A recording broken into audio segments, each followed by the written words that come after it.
Terceiro dia dos 12 dias preliminares. A meditação, a tríplice concupiscência. Orações para vários dos dias do mês de preparação, 12 primeiros dias, 12 dias preliminares. Ao Espírito Santo, veni Creator Spiritus. Vinde, ó Espírito Santo, a nossas almas visitai, enchei nossos corações com vossa graça divinal.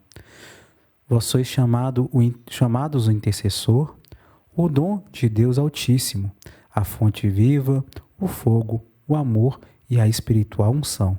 Sois doador dos 7 dons, sois poder na mão do Pai. Por este transmitido a nós, enriquecei a nossa voz. Iluminai nosso entender, em nós vertei o vosso amor.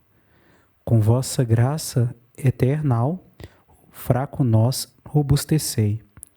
Nosso inimigo repeli, e dai-nos logo a vossa paz. E tendo um guia como vós, evitaremos todo mal.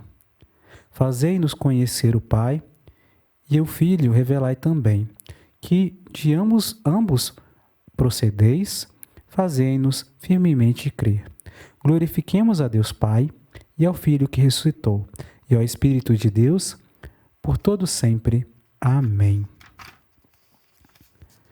Enviai, Senhor, o vosso Espírito, e tudo será criado, e renovareis a face da terra. Oremos. Ó Deus, que instruíste os corações dos vossos fiéis, com a luz do Espírito Santo, concedei-nos que, no mesmo Espírito, conheçamos o que é reto e gozemos sempre as suas consolações. Por Cristo nosso Senhor. Amém. Saudação a Nossa Senhora. Ave Maris Stella. Ave sempre bela, ó Virgem Mãe de Deus, do alto mar estrela, porta azul dos céus. Novas o anjo traz, ave te saúda, funda-nos na paz, de Eva o nome muda. Mansidão, pureza, ó Virgem sem igual, dá-nos com presteza e livrai-nos do mal. Quebra a algema ao réu e dá aos cegos luz, dá-nos, Mãe do céu, o que ao céu conduz. Mostra seres mãe, faze a nós descer, quem por nós nascido, que existe nascer. Dá-nos vida pura, um caminho certo para quem procura ver Jesus de perto. Glória seja ao Pai o louvor, ao Cristo também, ao Consolador igualmente. Amém.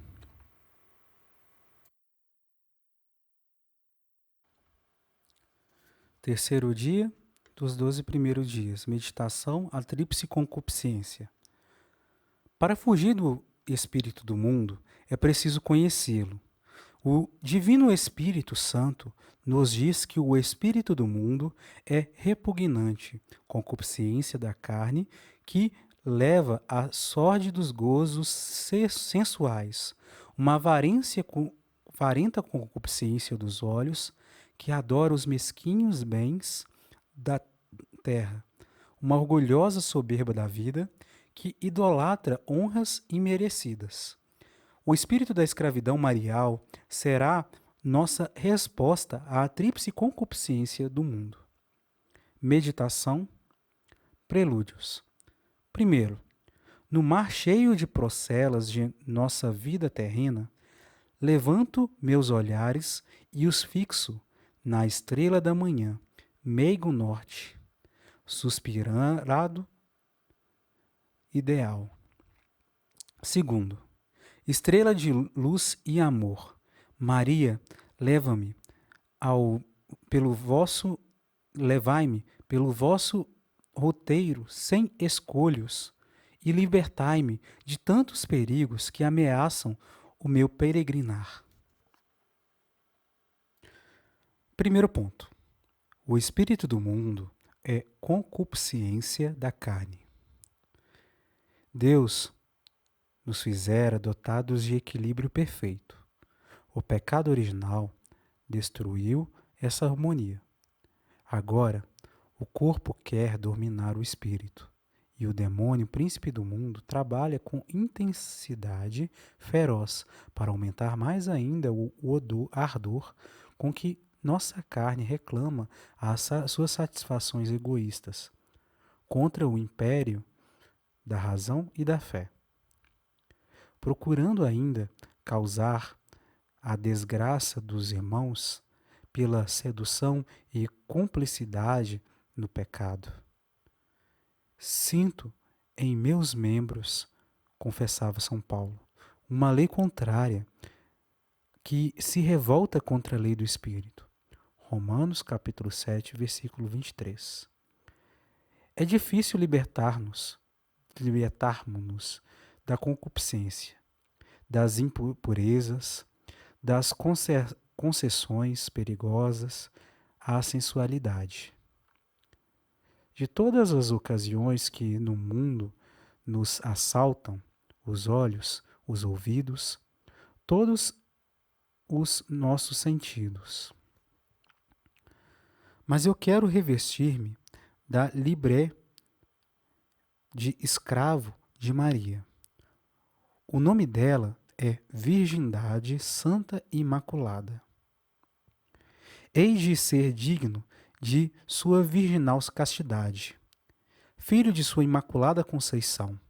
Para ser escravo de seu amor, vou consagrar-lhe também o meu corpo, com todos os seus sentidos. Vencerei assim a concupiscência da carne.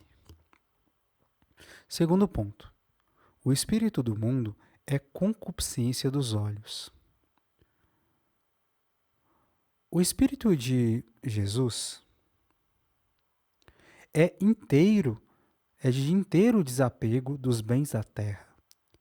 O mundo adora as riquezas, cobiças e não se detém ante nenhuma desordem para consegui-las. Calca aos pés os direitos sagrados dos homens irmãos, oprimindo-os, roubando-os, enganando-os para satisfazer as ambições de posse e de lucro. E por isso não se importa com as riquezas sobrenaturais, as únicas verdadeiras. Mas o que se faz escravo das terrenas riquezas forçosamente abandona Jesus Cristo, porque ninguém pode servir a Deus e ao dinheiro. Mateus capítulo 6, versículo 24. Tenho pago tributo a esta concupiscência? Procurando os mesquinhos bens da terra, pisando sobre o meu próximo, aceitando vender minha consciência para obtê-los? Se já renunciei a eles, acaso não me vejo enredado em pequeninos apegos demasiados a interesses e coisas de minha propriedade? Não sinto verdadeira dor quando me vejo privado deles? Na consagração que farei a Nossa Senhora, entregar-lhe-ei todos os meus bens interiores e exteriores. Depositarei tudo em suas mãos, até mesmo meus bens verdadeiros, de ordem espiritual, virtudes e méritos. Como o alcançarei? Se tenho o coração colado à terra, cortarei as amarras a fim de poder, com a minha alma livre e desimpedida, depositar tudo o que tenho aos pés de minha rainha amantíssima, minha riqueza e meu tesouro. Terceiro ponto. O espírito do mundo é soberba da vida. Jesus Cristo é a personificação da humildade. Ele se aniquilou, tomando a forma de escravo. Efésios capítulo 2, versículo 7. Convida-nos a imitá-lo. Aprendei de mim, que sou manso e humilde de coração. Mateus 11, versículo 29. O espírito do mundo é diametralmente oposto e ensina soberba e orgulho.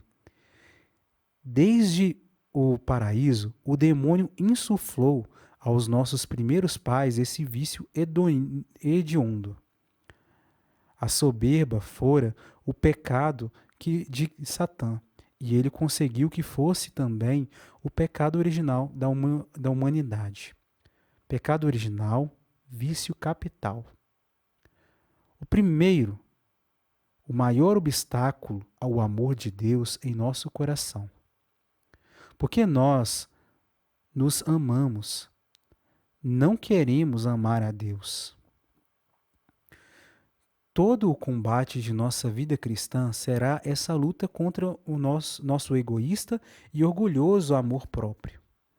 Somente progredimos na medida em que nos renunciamos para que cresça em nós o amor de Deus. Renúncia tão difícil. Temos medo de nos despersonalizar, de abdicar nossos direitos, aceitar os direitos dos outros, os direitos de Deus. Mas renúncia tão necessária para nos colocar na ordem essencial das coisas, para desterrar de nossa alma a diabólica soberba. Não é em nós essa soberba a raiz de todas as misérias? De nossas faltas de caridade, de obediência, de mansidão, de todas as injustiças e exploração do nosso próximo? E ainda assim, não costumamos desculpar nossos vícios e defeitos enganando-nos a nós mesmos? Nossa consagração a Maria vai fazer-nos escravos de amor, humildes e pequeninos. Renunciaremos à nossa vontade, colocando, mesmo nas mãos de Nossa Senhora, nossa honra e nossa fama, a fim de que somente ela nos defenda, como quiser, para a glória de Deus. E compreenderemos que a glória de Deus se faz algumas vezes com a humilhação nossa.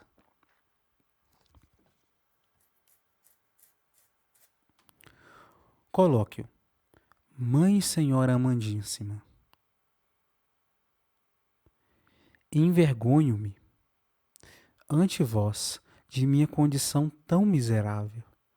Rogai a Jesus que me perdoe meus pecados, que agora detesto de todo o coração. Revesti-me, Virgem Puríssima, de vossa Imaculada Conceição, para que não me nodoem mais as trevas da impureza. Dai-me vosso coração unicamente, minha mãe riqueza, para que eu me enjoe dos bens caducos da terra. Doce escrava do Senhor, fazei-me vosso escravo amoroso e fiel. Ramilete. Deus olha para a humildade da alma, da carne, da vida. Olhou para a humildade de sua serva. Lucas capítulo 1, versículo 48. Santo Evangelho, Mateus capítulo 17, versículo 24 a 27. Renunciar-se para ganhar o céu. Então disse Jesus aos seus discípulos: Se alguém quiser vir após mim, negue-se a si mesmo e tome a sua cruz e siga-me. Porque o que quiser salvar a sua alma, perdê-la-á. E o que perder a sua alma por amor de mim, achá-la-á. Porquanto, de que aproveitará o homem ganhar todo o mundo, se vier a perder a sua alma? Ou em que troca fará o homem para recobrar a sua alma? O Filho do Homem há de vir na glória de seu Pai, com os seus anjos, e então dará a cada um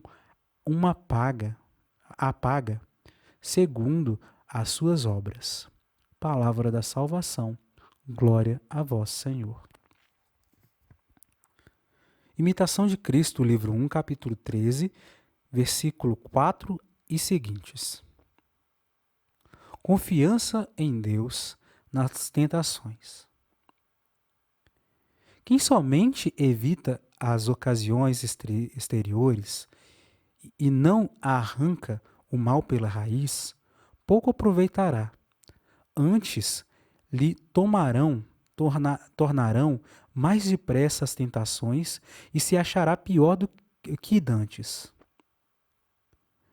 Ajudando Deus, melhor as vencerá pouco a pouco, com paciência e bom ânimo, do que com teu próprio esforço e fadiga.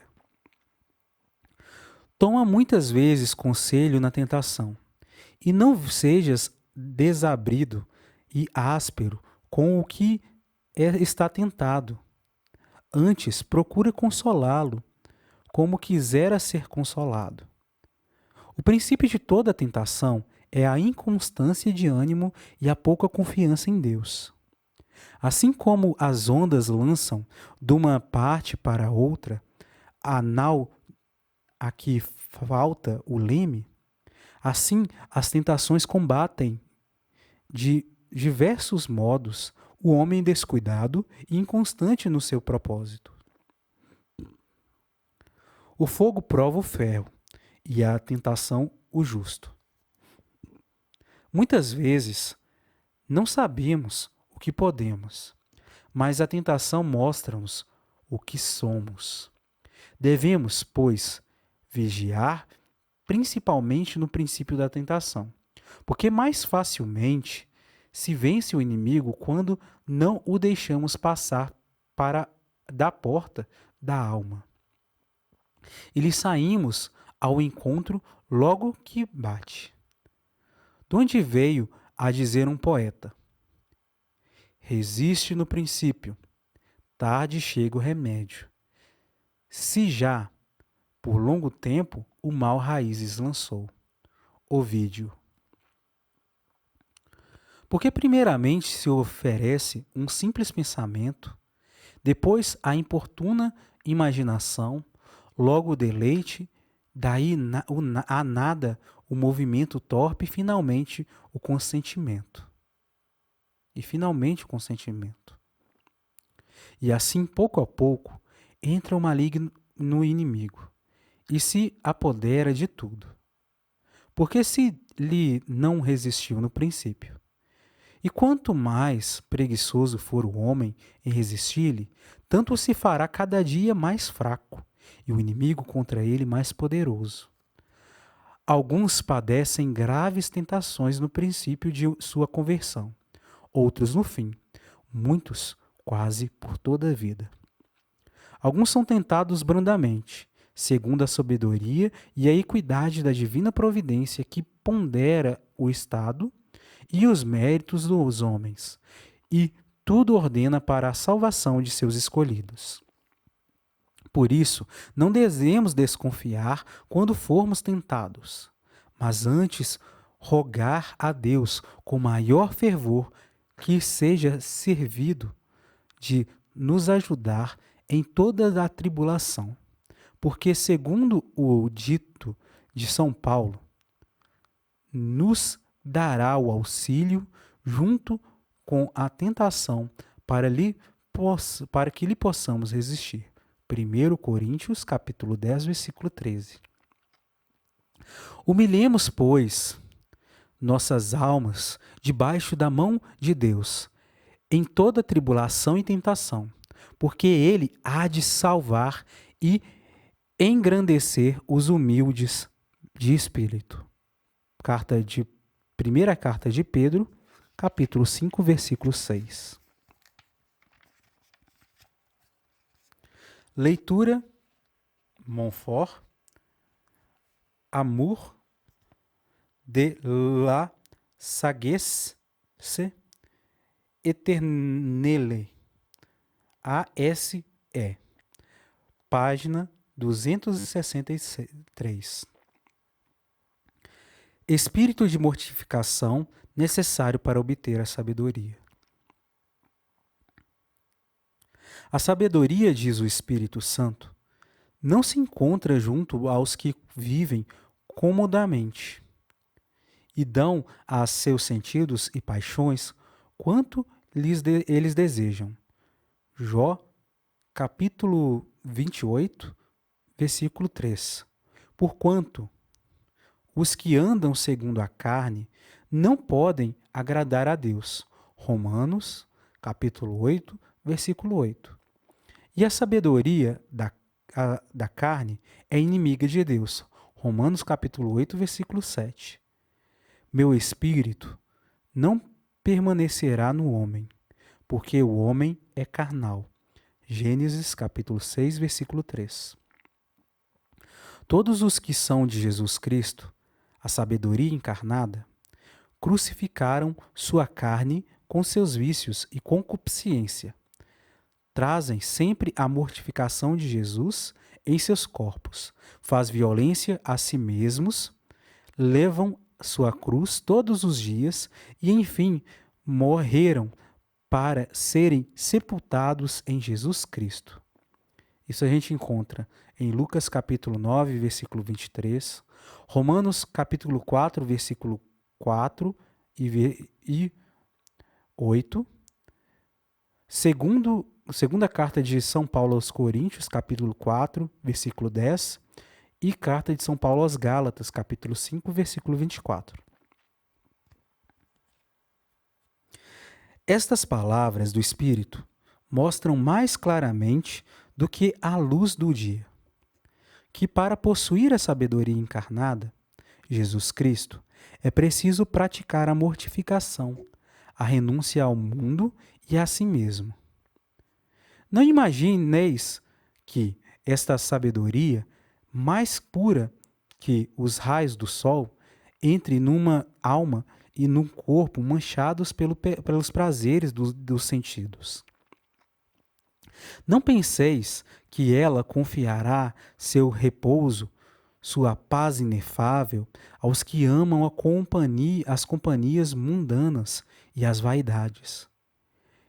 Eu darei o escondido maná aos que venceram o mundo e a si mesmos. Apocalipse, capítulo 2, versículo 17. Essa amável soberana, embora para sua luz infinita conheça e distinga todas as coisas imediatamente, procura, todavia, quem é digno dela. Sabedoria, capítulo 6, versículo 17. Procura porque o número deles é tão exíguo que, com dificuldade, ela os encontra bastante desapegados do mundo, assaz, mortificados e interiores para serem dignos dela, dignos de sua pessoa e dos tesouros de sua aliança. A sabedoria não pode, para comunicar-se, uma semi-mortificação, uma renúncia de alguns dias, mas uma mortificação universal e contínua, corajosa e discreta, a fim de possuir a sabedoria. Primeiro, cumpre ou deixa realmente os bens do mundo, como o fizeram os apóstolos, os discípulos, os primeiros cristãos e os religiosos, o que constitui o meio mais rápido, mais seguro e melhor de possuir a sabedoria, ou pelo menos é mister desapegar o coração dos bens e possuí-los como se não foram possuídos, sem solicitude para consegui-los, sem inquietações para conservá-los, sem queixas ou impaciências ao perdê-los, o que é bem difícil para se executar. Segundo, Cumpre não se conformar com a atitude dos mundanos, seja por vestuário, seja nos móveis, seja nas casas, seja nas refeições ou outras atividades na vida. Romanos capítulo 12, versículo 2. Esta prática é mais necessária do que o imaginamos. Terceiro, cumpre não acreditar nem obedecer às máximas do mundo, não pensar, falar e agir como o fazem os mundanos, porque eles têm doutrina tão adversa à sabedoria encarnada, como as trevas à luz e a morte à vida. Ponderai-lhes os sentimentos e expressões. Pensam e falam mal de todas as grandes verdades. Sim, não metem abertamente, não mentem abertamente, mas disfarçam as mentiras sobre as aparências da verdade. Creem não mentir e todavia mentem. Não ensinam abertamente o pecado, mas o chamam de virtude, honra, decência ou coisa indiferente e sem importância. É nessa habilidade aprendida do demônio,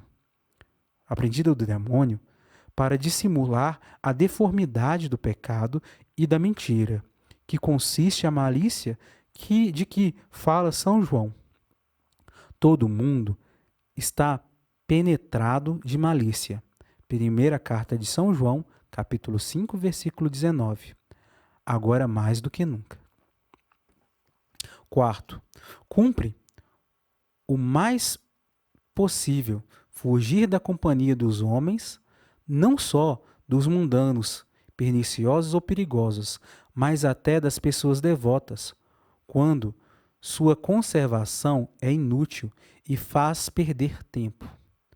Quem deseja tornar-se sábio e perfeito, ponha por obra as 3 áureas palavras que disse a Santo Arsênio, a eterna sabedoria. Fugi, escondei-vos, calai-vos. Fugi quanto possível à companhia dos homens, como faziam os grandes santos. Imitação de Cristo, livro 1, capítulo 20, versículo 1. Esteja vossa vida escondida em Jesus Cristo, com Jesus Cristo em Deus. Carta de São Paulo aos Colossenses, capítulo 3, versículo 3. Guardai, enfim, o segredo com que os homens, para vos entreterdes com a sabedoria. Uma vida silenciosa é um homem sábio. Um homem silencioso é um homem sábio. Eclesiástico, capítulo 20, versículo 5.